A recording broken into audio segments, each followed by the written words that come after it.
Hey, it's the NFL Draft first round review with Aaron Schatz and Mike Tanier. I'm Aaron Schatz. He's Mike Tanier. We are joined by Benjamin Robinson of Grinding the Mocks, not mocking the drafts, Thank you. grinding the mocks, to talk about the first round of the NFL Draft last night and to take your questions if you are watching us live. First of all, let's thank our sponsor, which is Underdog Fantasy. If you want to make money making picks on baseball, you need to try Underdog Fantasy, the easiest place to play fantasy sports. In Underdog's Pick'em game, you just pick your favorite baseball players and predict whether they will go higher or lower on stats like strikeouts, hits, and more. Pick 2 to 5 players, get all your picks right, and you can win up to 20 times your money in a single night. Be sure to sign up with promo code FTN, and Underdog will double your first deposit up to $100, so you have bonus cash to play with. Again, that's underdogfantasy.com or Underdog Fantasy in the App Store. Sign up with promo code FTN. Get your first deposit doubled up to $100. Must be 18 plus, 19 in Alabama and Nebraska, 21 in Massachusetts and Arizona, and present in a state where Underdog Fantasy operates. Terms apply. And of course, best ball football drafts are also on there. And now that we've done the NFL draft, it's time for best ball football drafts. And so it's a good time to play with Underdog Fantasy. Let's talk about the craziness of last night, which started out as what everybody expected, right? Like all the talk, blah, blah, blah, we've talked about for months. And it turned out that basically the players we thought would go went in the first few picks, other than the fact that early on, I think everybody had Drake May ahead of Jaden Daniels as the number 2 pick, but gradually as the draft season went on, it became clear Daniels was going to be the number 2 pick. Anyway, fine. Then we got to pick number 8. And then the world went crazy because we ended up with 6 quarterbacks in the top 12 picks. And the most shockingest one was Michael Penix to the Atlanta Falcons at 8.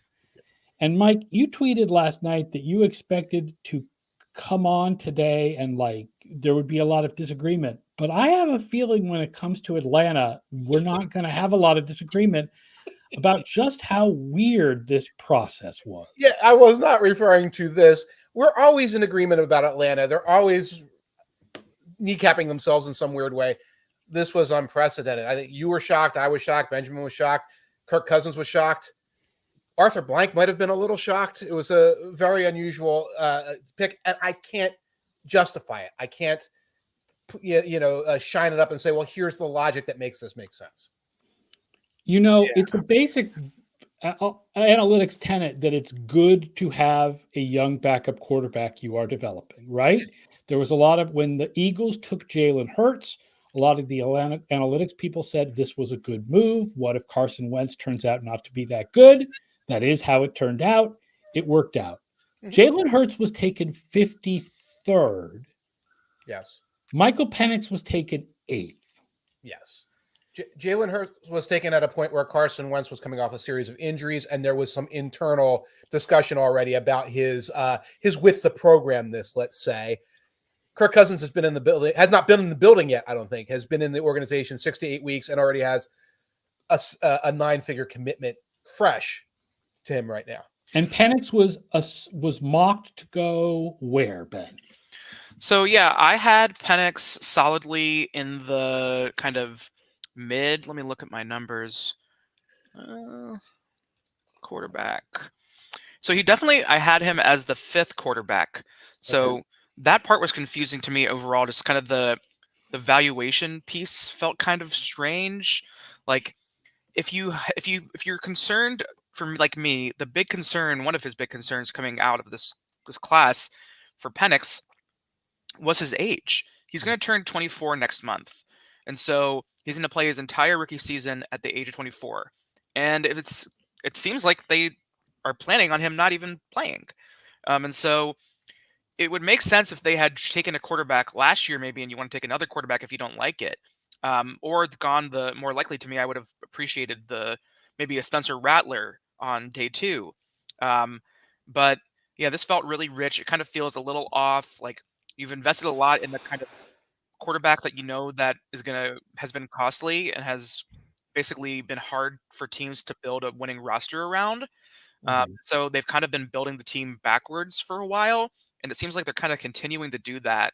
And so I kind of was surprised and shocked a little bit at first, and overnight I kind of thought, well, you know, they kind of are in like a win now-ish mode, and if they think Cousins isn't going to cut it, then you do want to have an option with upside. But if you really want the option with upside, why don't you just take JJ McCarthy?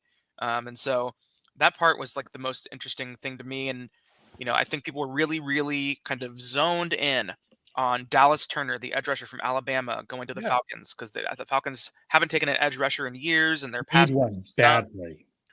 And so people were surprised doubly that it was a quarterback, and that it was Penix, and that they didn't go with a defensive player, because defense has been their issue. But yeah, I mean, it's just kind of I think it's an interesting process. I mean, it's hard to tell who had the true decision-making power on the roster. Was it Arthur Smith, and now it's Terry Fontenot who had the kind of final roster say? It might have been Smith. And so now that he's gone, maybe Fontenot has a little more say over the roster, because Raheem Morris is kind of new, but also kind of old. And, they really like what they have with the weapons that they've drafted, and think that you just need to put the right quarterback in. And you saw in college that Penix, when he had the right people around him, was able to succeed. And maybe that makes you feel better about his projection. I just think there's still a lot to worry about on the age, on the injury history, and then a little bit on the charting data. Former old Football Outsiders colleague of ours, Derek Klassen, and Ben Solak as well, kind of confirmed that they were really kind of down on his charting profile. So the fact that he went in the top 10 when I think people thought his kind of potential, the first team that we really be interested in him might be Las Vegas, was really surprising. And so there's just so many angles to this that are confusing, and I'm interested in kind of hearing the brass's response on why they did this. And I know Kirk Cousins is surprised too, but I thought that going the lower cost, higher upside player with a round 2 quarterback would be the way to go, whether it would be Spencer Rattler or maybe like a Michael Pratt from Tulane down the line. But yeah, Penix is too rich for my blood at 8. Fontenot did speak, and it was very general. Well, an athlete of this caliber, a quarterback with this potential, you don't pass it up. You don't take you take it. He is the general manager. He would be the one out there to say that. I think we've all seen the video of him talking to Arthur Blank. Arthur Blank looking a little perplexed. In the past, Fontenot has been sort of like the lettuce in a sandwich of Rich McKay, Arthur Smith, other people. I don't know if he's really stepped up on this now, or if this was a Rich McKay or even a Ryan Pace situation. It just seems like there's a fundamental disconnect between the decision makers who said, we're kind of going all in with Kirk Cousins this year, and we're bringing in Darrell Mooney, and we're spending all this money, and this is a window for the NFC South. And the division makers said, you know what? We don't need an edge rusher at all, because we lost Calais Campbell and Bud Dupree, and we only have Abakidi on file. Let's just go out and get like a piece for the future. Disconnected. Yeah. Who probably, if all goes well, will not play until he's 26. Yeah. Yeah. I mean, the other piece too about Penix's athleticism. So he ran really well. Yeah. If all accounted for at his pro day. If the numbers are right, it's somewhere in the 4.5, 4.4, 4.5, 4.6. Really great for a quarterback. Didn't really see him do that in college. In fact, his kind of analytical calling card, I talked about it, the other week, was the pressure to sack ratio. Yeah. But it wasn't like he was running out of the pocket and then finding space and running to it.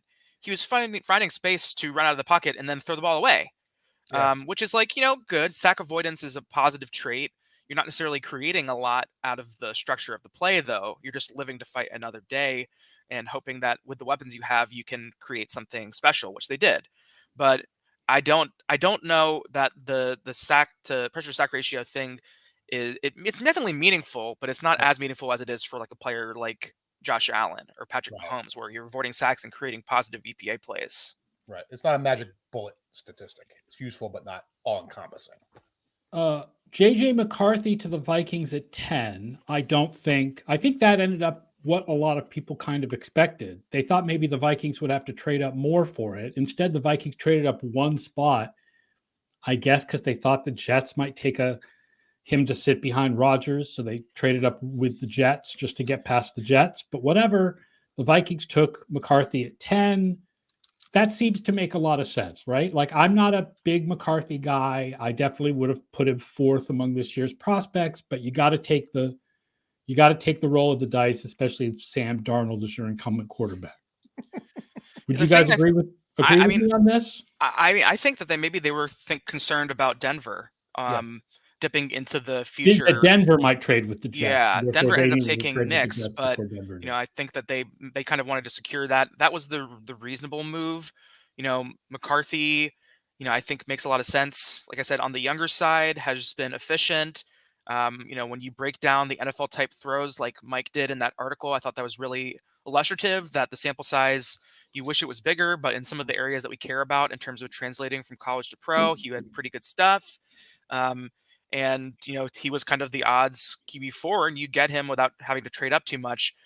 The problem ends up being eventually that the Vikings decided to throw a bunch of the draft picks that they were planning on trading to go get up and McCarthy and spend it on Dallas Turner instead. Right. And that's the part that makes me sour a little bit on their draft class overall, kind of similar to, what the Jets did, a few years ago when they had Garrett Wilson and Sauce Gardner. And then with the cherry on the top of it, they took, Jermaine Johnson and tried to trade up to get him. And it just doesn't seem like that's going to be totally worth it at the end of the day when you're having to give up that much of the future. The Vikings draft class next year, in terms of rounds, 1 first-round pick, 2 fifth-round picks, and that's it. And the roster still needs improvement. It's kind of so the McCarthy move makes sense because it's for a quarterback.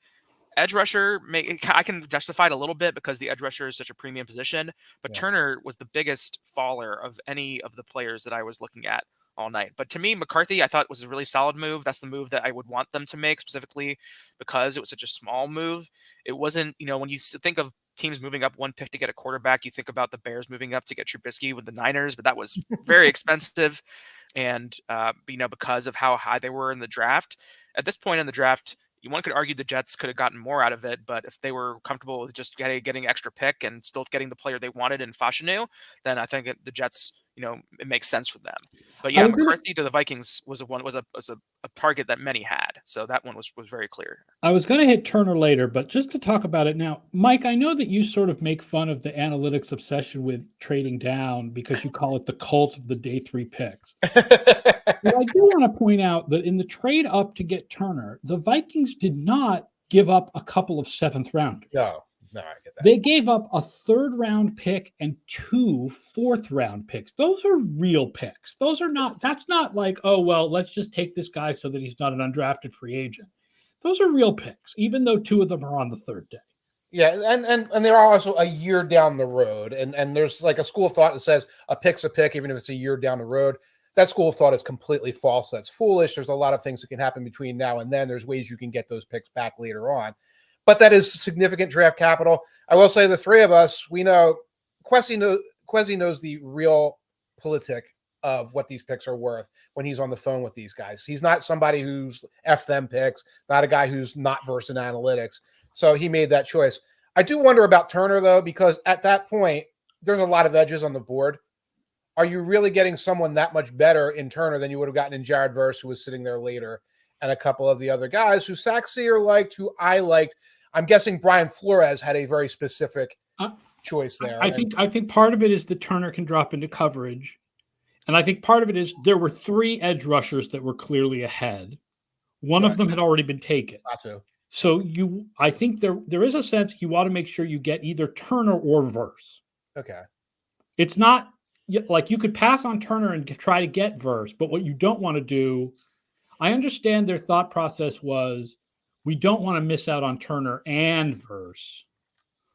And then we're stuck with, I guess, Chop Robinson? Right, who can't drop, I don't think. Right. Who's too big to drop into coverage unless you're a fan of Michael Hecht.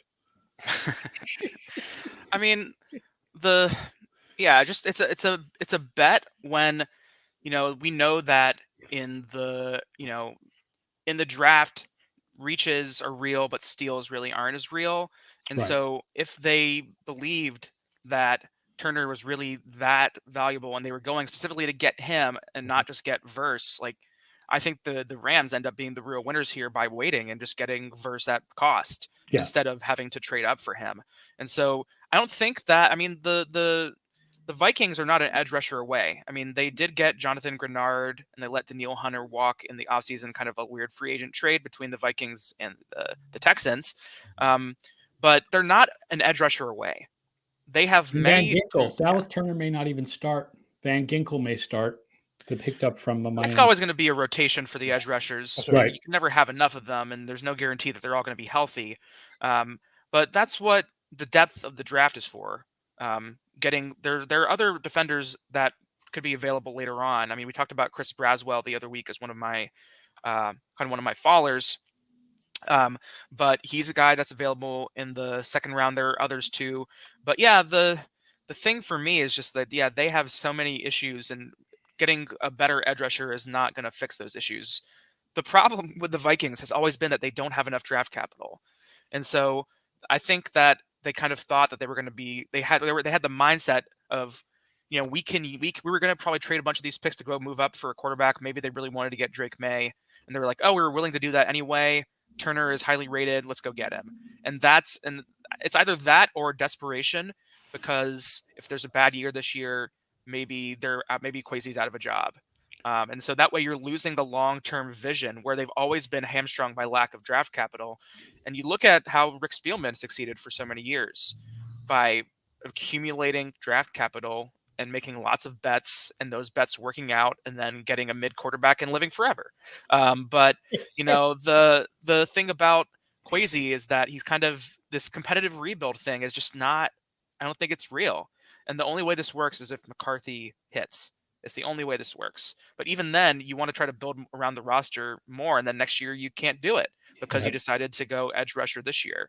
And so, I mean, to go really all in free agency on edge and then go again in the first round when you could have, I think Chop Robinson's great.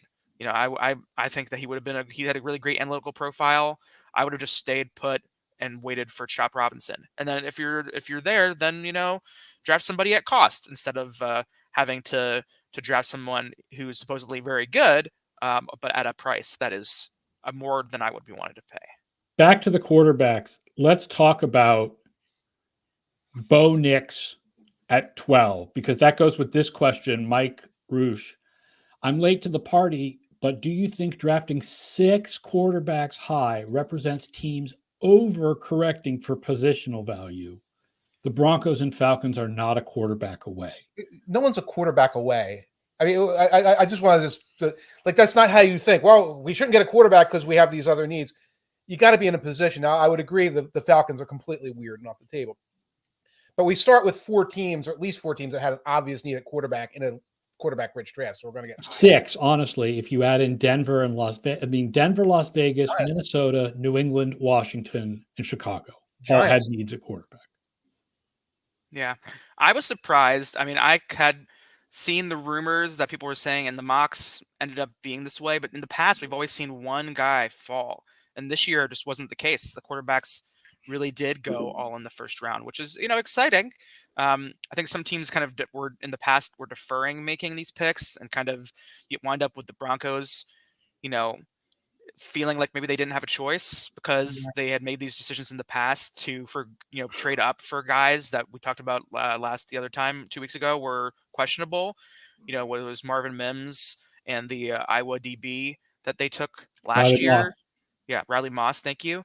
And so you end up being in a position where you feel like you have to take the quarterback because you aren't going to be picking again until round 3, and you don't want to be in a position. And so where you're having to pick a 3rd round guy like a Michael Pratt from Tulane or something like that, or you end up with nobody, and then your competition is between 2 guys that don't have a lot of upside in Stidham and Wilson versus Nix, who I kind of liked his profile a bit. He just is older.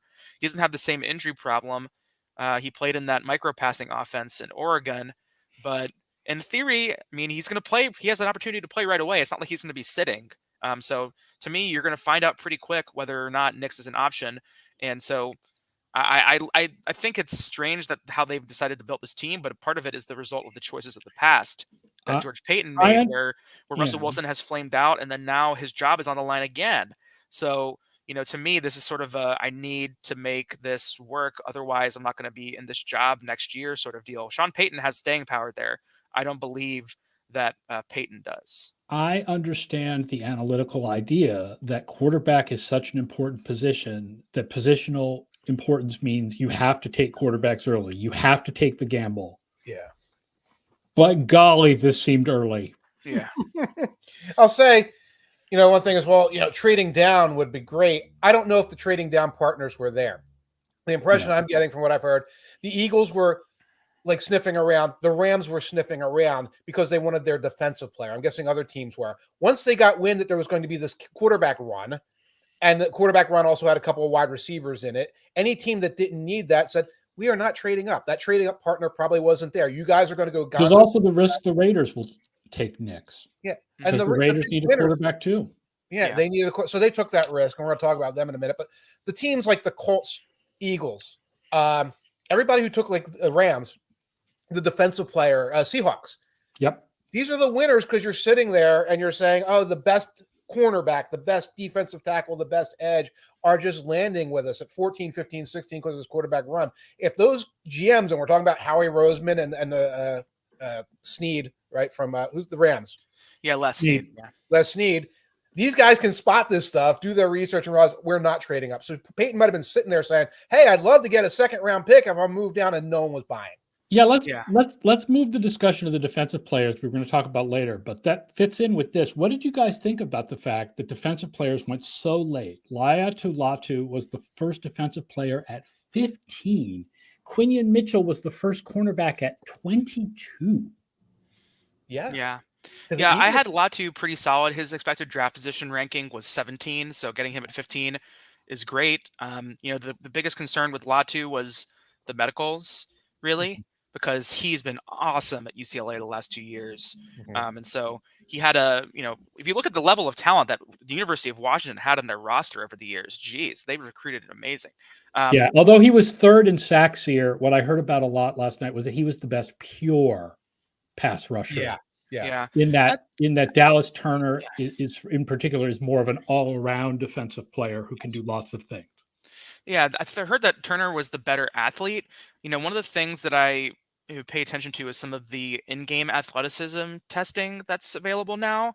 Okay. So, the combine participation is low. People really don't do all the drills. It's hard to get a complete athletic testing picture. People don't do the pro day as well. So there's just, all this stuff that we just don't know. And the in-game athleticism stuff has a lot of, possibility here. And so PFF has this, metric that they, have for testing in-game athleticism using probably some sort of TV to tracking data.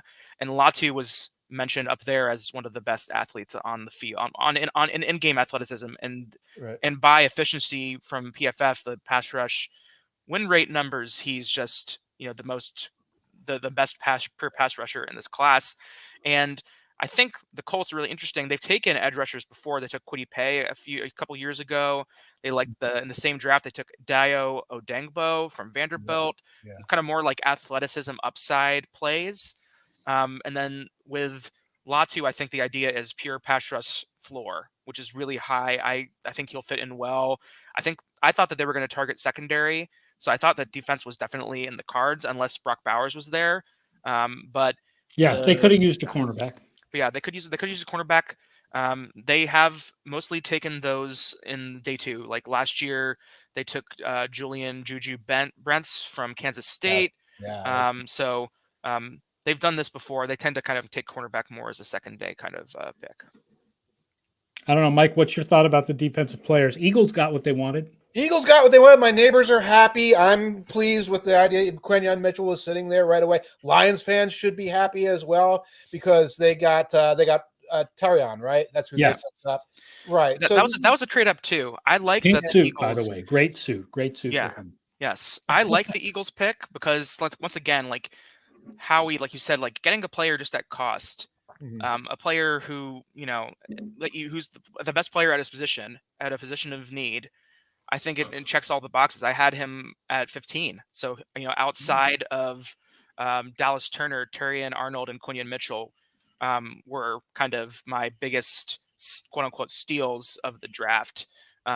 Arnold and Mitchell were ranked 15th and 16th respectively in grinding the Mock's expected draft position. So yeah, Terry and Arnold, like I get it. I think that they viewed Arnold and Mitchell as the tier 1, and then they viewed Nate Wiggins and maybe Cooper DeJean as well as tier 2. And so they felt, we want to be able to step into this first tier. The Lions are in win now mode. They had the off the field issue with Cam Sutton. So they were really they drafted Brian Branch, who's more of a slot player.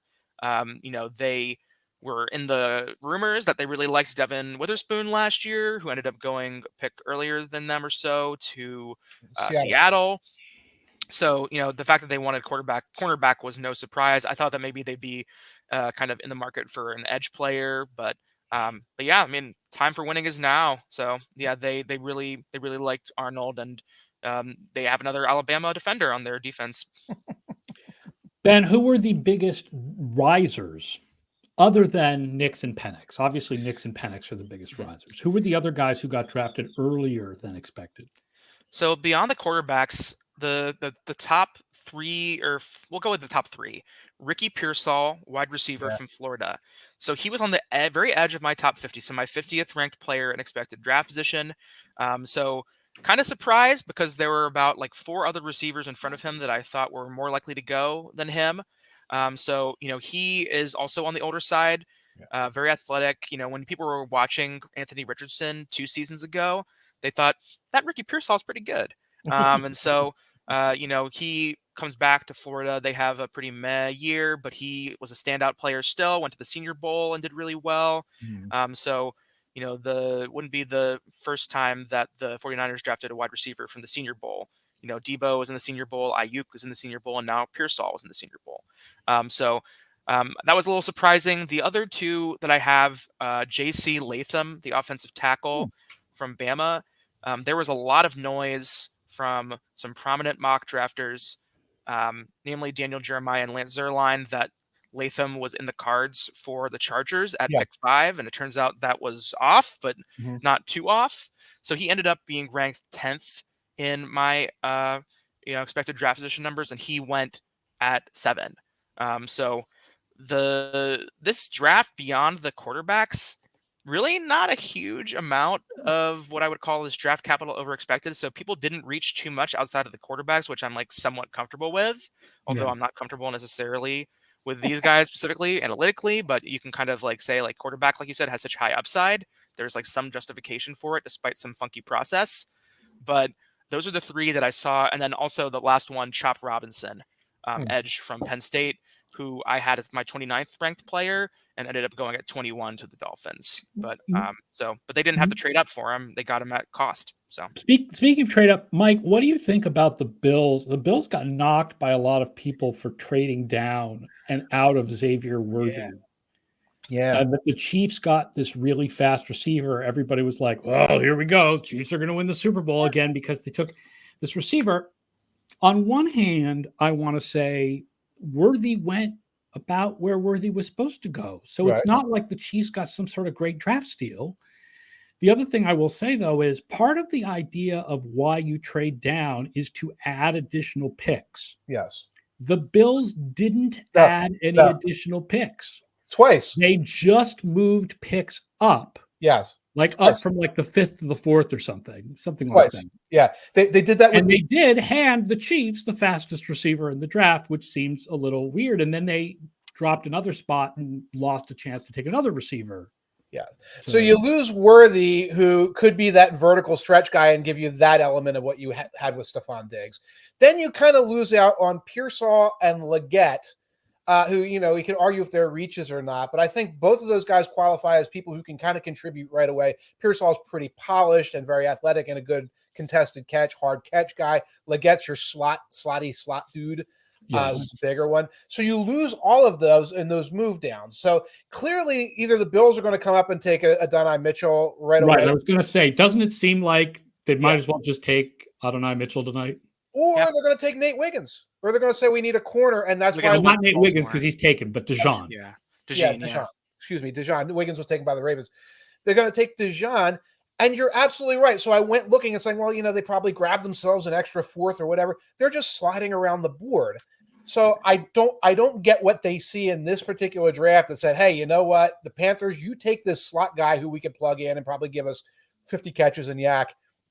But all we need to do is get into the fourth round instead of the fifth. I don't understand that logic at all. Yeah, I mean, I too would have liked them to get more in the trade with the Chiefs. Yeah. Specifically because, not just because the Chiefs are competitors, just because in general.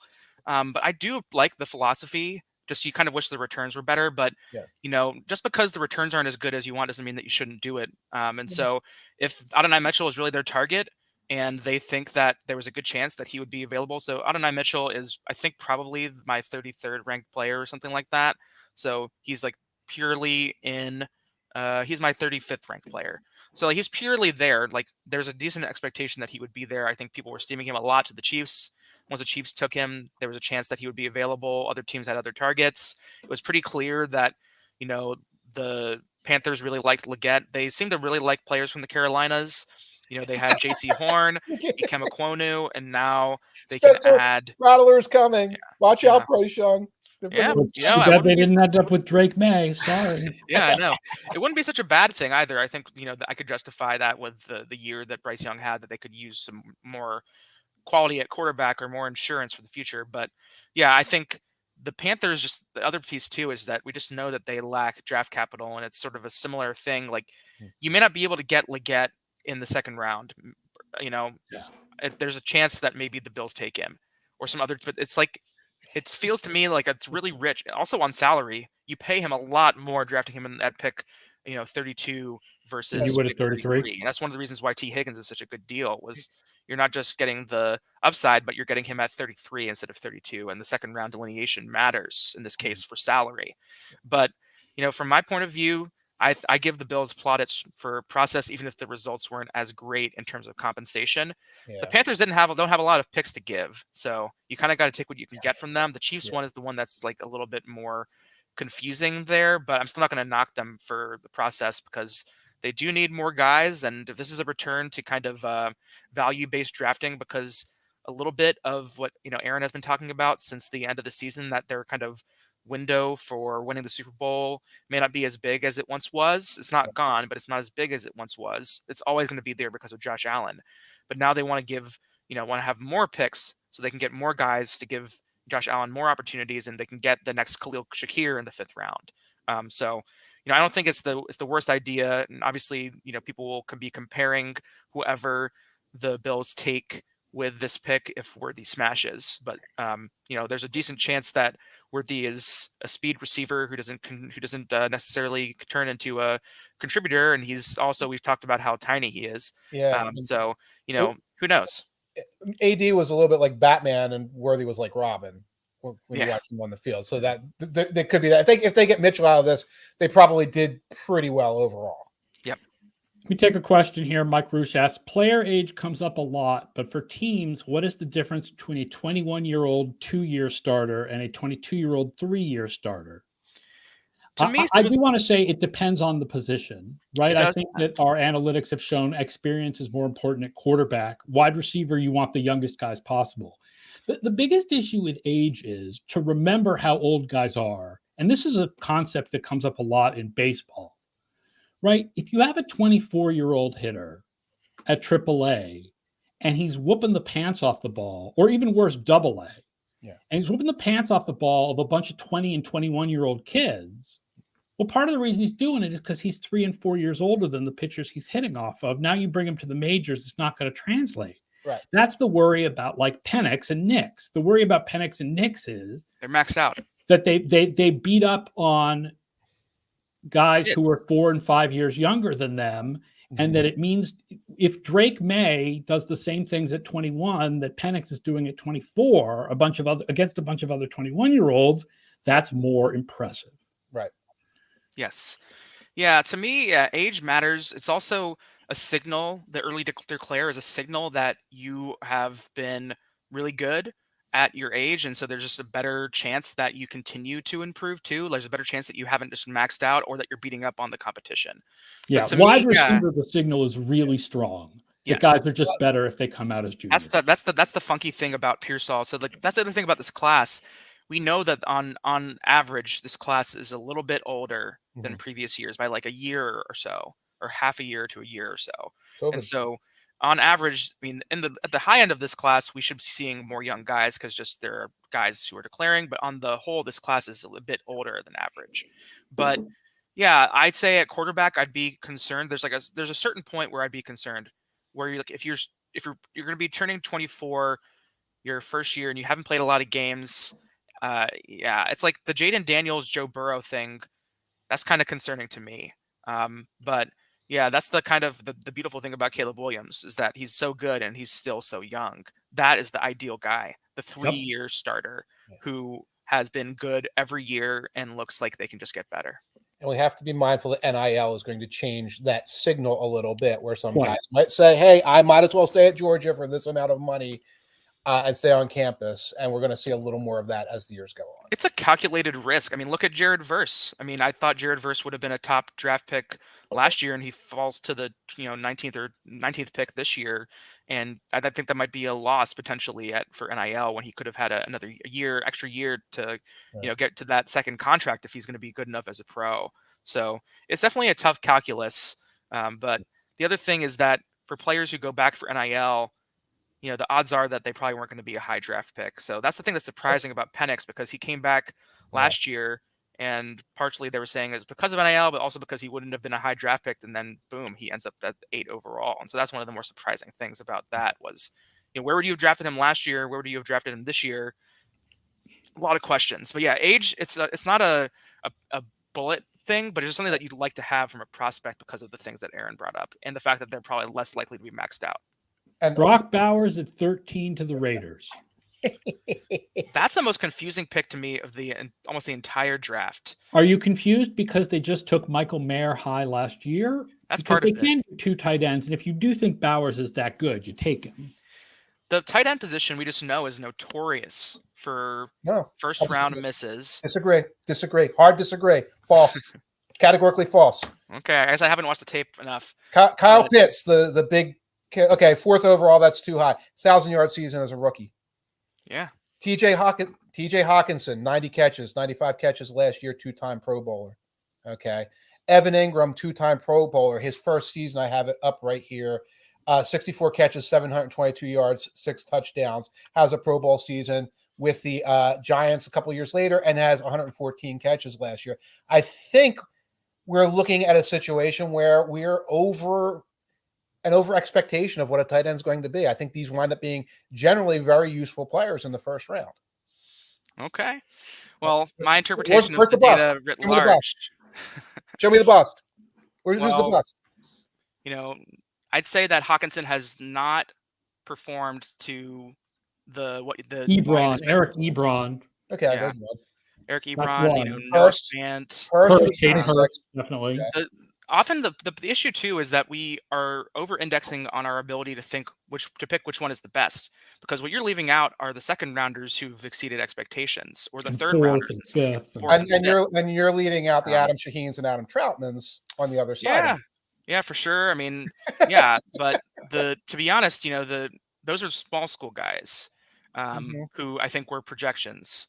You see the Sam Laportas, the George Kittles, the Travis Kelce's, the real stars, the Gronkowski's, David Njoku was a first round pick, but oftentimes they really tend to perform better on second deals. And that second contract, the likelihood that you get there, there's some really good research from Kevin Cole. The mean outcome for the tight end is just so much lower than the mean outcome for the wide receiver. And the ceiling is just, in order to make this pick justifiable, he has to be the best, like one of the best in the league on the rookie deal. And it just seems unlikely potentially to happen, just because you just look at the past success and in order to justify this, because basically the justification here is he's good at football and he's going to be more valuable on the second contract. But this amount of capital spent on tight end is just, to me, it just shows there's a lack of organizational consistency, obviously, because you had David Ziegler making the picks with Josh McDaniels last year, and now you have Antonio Pierce and Tom Telesco making the picks. And so if I were a team that had a need for tight end, like maybe, the Cincinnati Bengals, I would be knocking on the door. I know they got Mike Gesicki in free agency and they re-signed Drew Sample and stuff. But I would be knocking on the Raiders' door being like, hey, you want to trade me a 4th or 5th round pick or 5th round pick or whatever for Michael Mayer? Because you're probably not going to use him. And you drafted him in the top part of the 2nd round last year. And so to me, it just kind of investing that much and doubling down on a position like tight end that it just, for the most part, unless you're a unicorn, it just hasn't really worked. Is like, I don't get it. And a lot of the teams, like those guys you mentioned, like Hawkinson and Ingram, they didn't get second contracts with their first teams if they were so good. We also know Pro Bowl is kind of BS a little bit. It doesn't. There's plenty of good players at Pro Bowl. Pro Bowl's BS, and 65 catches is big BS, and 95 catches is big. Hawkinson gets traded. Okay, he gets traded, so that's what happens there. And I know that the new administration was not necessarily 100% on board with Hawkinson, and there's that.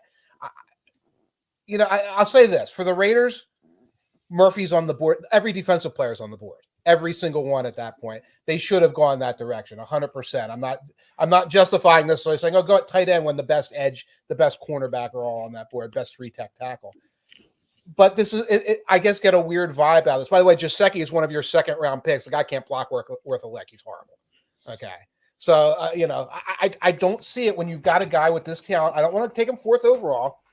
If you're comfortable with his blocking capabilities and these other things besides that sort of college football slot receiver thing, and we're coming at 12th and 13th, I don't hate that pick. I don't see this thing where this is a high bust rate. I see these guys who maybe you're talking about mean value, et cetera, productive starters who wind up being productive starters on good teams consistently. Yeah. Well, they also have injury risk, higher injury risk for the tight end because they have to be the blocker and that receiver, and they take a long time to round into that receiver. I mean, Kyle Pitts had the first year of 1,000 yards. He has had about 1,000 yards between the 2 years, but you gave up on Jamar Chase to get Kyle Pitts because of the supposed unicorn status, and Pitts had the athleticism you want. Bowers probably also has the athleticism you want. He didn't test, so it's hard to say. He's on the smaller side of things. He wins in a lot of different ways. But, I've heard him just being described as like a power slot type. If you were going to draft a power slot receiver, the highest that you would probably draft him is like maybe a Chase Claypool type in the 2nd round. Right. And so the Bowers piece is just like the injury risk, the idea that you often don't evaluate the tight end position as well as we think. The idea that you have to orient your offense to getting them the ball. Like Pitts has just not been getting the number of targets that you would want. I think part of the idea is a wide receiver taken around pick 13 is generally going to do more than a tight end taken around pick 13. Like someone like a Zay Flowers last year. Like let's take Quentin Johnson out of it because he was horrible. But the other receivers taken in that area, you're going to get more out of Jackson Smith and Jigba or Zay Flowers than you will out of Brock Bowers. I don't know if Jackson Smith and Big Miss the same example. And I think Bowers can block. I think if you actually look at these guys and look at their performance in line and say this is going to be at least NFL adequate for what a guy like Kmet does, a guy like Freiermuth does, et cetera, which I think Bowers will be in that category. Then when we start comparing reception totals and we respect the fact that for every Jamar Chase, there's also a Quentin Johnson. We don't say busts are only for tight ends and not for wide receivers. It might be a little bit more balanced than don't draft a tight end in the 1st round. I don't love that as a new tenet of analytics. It's a positional value thing, right? Like the positional value of the tight end, just historically, we know we're just not as good at projecting it as we think we are. And more often than not, the tight end who's taken after has been better. I mean, last year everyone was like Kincaid all the way, and then Laporta seems to be the one who's been the true. Although Kincaid was pretty good. Kincaid was pretty good, but we aren't able to evaluate them as easily, I think, as we did because and I think there's a really interesting discussion on this on Stats Bomb's football podcast where they talk about it, and just this tight end position is not easy to project because there's so many skills, and it's just harder to make that transition from college to pro because you're playing a different type of player. And I don't necessarily care that Brock Bowers can block. It's good that he can block. But but I want to draft offensive linemen to block. I don't want to draft tight ends to be solely just like, is he a good blocker? The blocking tight end, I don't think anyone was saying that, Ben. I don't think Yeah. anyone was saying he was just solely a blocker. We're talking about the guys who can stay on the field, and don't go into that Kyle Pitts place where it's like, oh, the problem with this guy is, well, he's just a slot receiver. He's just Xavier Leggett. I mean, we're talking about the guys who are consistently the good players who can remain on the field, who don't make you funnel your offense to them as tight ends, are the ones who are capable blockers, like Laporta, for example. Yeah. All right, let's finish up by asking Ben who are his highest mocked players who are still available on day 2. There's so much talent left in the draft. As I believe I tweeted earlier, 225 players are still going to be taken. So, Yeah. Who do you have as the highest guys left? So I had 28 of my top 32 land in the top 32 this year, which is pretty good. Usually get about 26 or so that's really happy for me. So the 4 players that didn't make the first round cut were actually 3 of them were guys that I brought up on the last podcast. Jackson Powers Johnson from Oregon, Jerzon Newton from Illinois, and Kool-Aid McKinstry from Alabama. Joining him is Cooper DeJean from Iowa. And so those are the highest rated players that I have that did not go on day 1, who I think will go on day 2. But like I said, I'm not surprised. Those are guys that I had expected would wind up in my top 32, but would go outside of and it. AD Mitchell, who I think you had like 33rd, and I think a lot of us think makes sense for Buffalo if they stay with the first pick in the second round. Him, McConkey from Georgia, I think would be a strong pick as well. I think people are kind of, shoehorning him as like some white wide receiver who can't play ball. I think Adonai Mitchell. That's known as Brian Finneran disease. Yeah. But yeah, the Falcons used to try to replace Brian Finneran every year. And every year, by the middle of the year, Brian Finneran would be back in the starting lineup because he would be better than whoever they tried to replace him with until they finally drafted Roddy White. My favorite thing about McConkey is that you just say his name in an Irish accent and it just becomes so much better. Lad McConkey. Lad McConkey.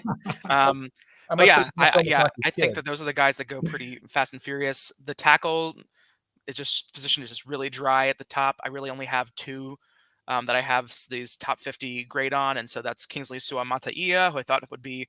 I think none of the guys I thought that would go in the first round ended up going in the first round that I thought would be second rounders, or thought would be first rounders that ended up in my numbers in the second round. Kingsley Suamataia from BYU, Patrick Paul from Houston. But the first round was picked pretty clean. There weren't too many of these huge reaches, and so the players who we thought would be there in the second round are there in the second round. And people who said the draft is unpredictable, don't look at the data and see that we still can evaluate players and pretty well. The public can. So it was a good day for me and for grinding the mocks. I just want to point out there's a comment from Lee Ving. The 49ers are doomed. No. What an overdraft.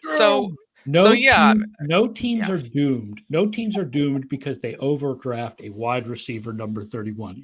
You can argue that it was a mistake, but I do not believe that it is a sign of doom. Yeah, when I look at my cumulative draft capital over expected over the drafts that I've been doing this for, you see teams at the bottom, and normally they kind of tend to be teams that have trouble with their rosters. But then you look at 2 teams that I see that are just, you look at them and you're like, oh, I guess those guys are outliers.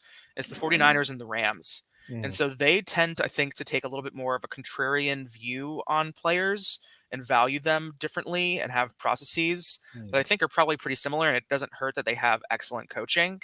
Yeah. So I'd say don't worry about the 49ers taking a wide receiver that was projected to go in the mid second round in the late first round. It might look like something like a quote unquote mistake, but you got to trust Shanahan and Lynch know what they're doing here with the evaluations, and they've proven that. And I think that one of the things that this could put them in a position next year if Pearsall has a nice first year where they could potentially move on from a more expensive guy like Debo. So the 49ers continue to love the Senior Bowl wide receivers. So this is the third of their first or early second round receivers from the Senior Bowl with Ayuk and Samuel and now with Pearsall. Yeah. For 49ers fans, you traded 17 first-round picks for a quarterback who couldn't play a couple of years ago, and you were winning in overtime of the Super Bowl. It's going to be okay. It's going to be okay. They always It'll be MacGyver okay. their way into and out of these situations. It's fine. I'll give you a little preview of this year's team projections. Oh, no. They like the 49ers. You don't say. Oh, man, losing Eric Armstead isn't going to just hamstrung. It's not going to kill the team. Oh, No. all right.